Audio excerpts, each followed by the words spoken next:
So I received this comment on a video I did yesterday, just talking about a preacher, little lighthearted thing. He was talking about KJV being the only accepted translation to use in biblical concept.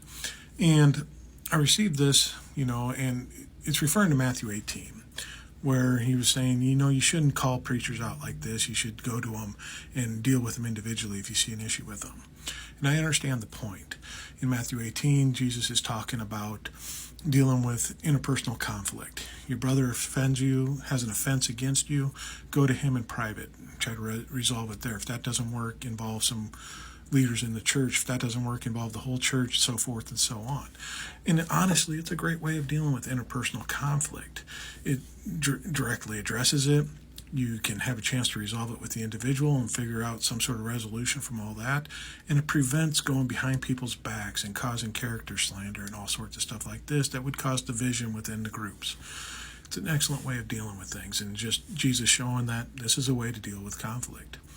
Problem is if I turn the pages a few pages ahead and get to Matthew 23, I see Jesus very publicly talking to leaders and calling them blind guides, whitewashed tombs, a brood of vipers. And that doesn't seem like what he was talking about 5 chapters earlier. Seems like he skipped a few steps and publicly was trying to call these people out. And I think there is a difference. This isn't necessarily a contradiction. In Matthew 18, we're dealing with interpersonal conflicts with equals within the church. In Matthew 23, we're dealing with leadership in the church. And I know from what I've witnessed myself, what I've seen on other preachers espousing, they don't consider themselves exactly equals with the congregation in the church. Just ask if you can question them in their teaching. Sometimes they'll come out with the old, don't question a man of God. I've got a direct line to him, and you don't get the right to question me, what I teach, what I do, or anything like that. They're setting themselves above everyone else. And I think Jesus, what he was dealing with in Matthew 23 is corruption and hypocrisy within the systems that are going on.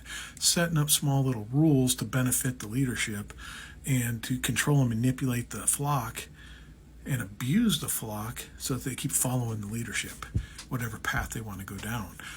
Leadership has this one truth that's going to benefit me, this great deal with whatever may come in, and he's just exposing this for what it is. You're spiritually abusing these people, and they're falling for it because you're their leader, and they've accepted this and they can't question you.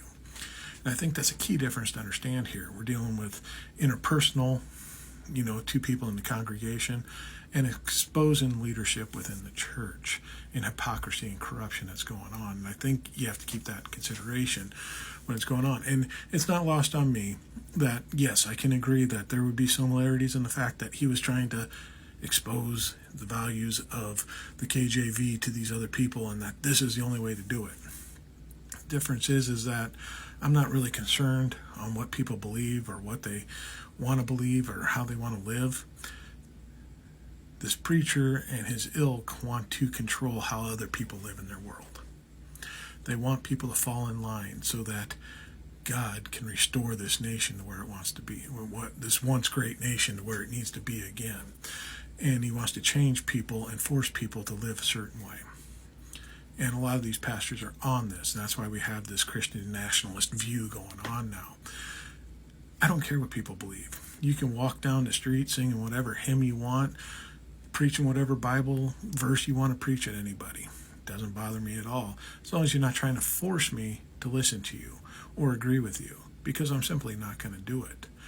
And I think that's kind of a key difference in what's happening in these situations. But you don't have to agree. That's fine. That's public discourse, and we can have it. I'm just glad that, we could follow these rules, and someone would come to me in private and ask these questions instead of maybe putting it on a public comment forum so everyone could see. But I appreciate the chance to have this content and appreciate the comment.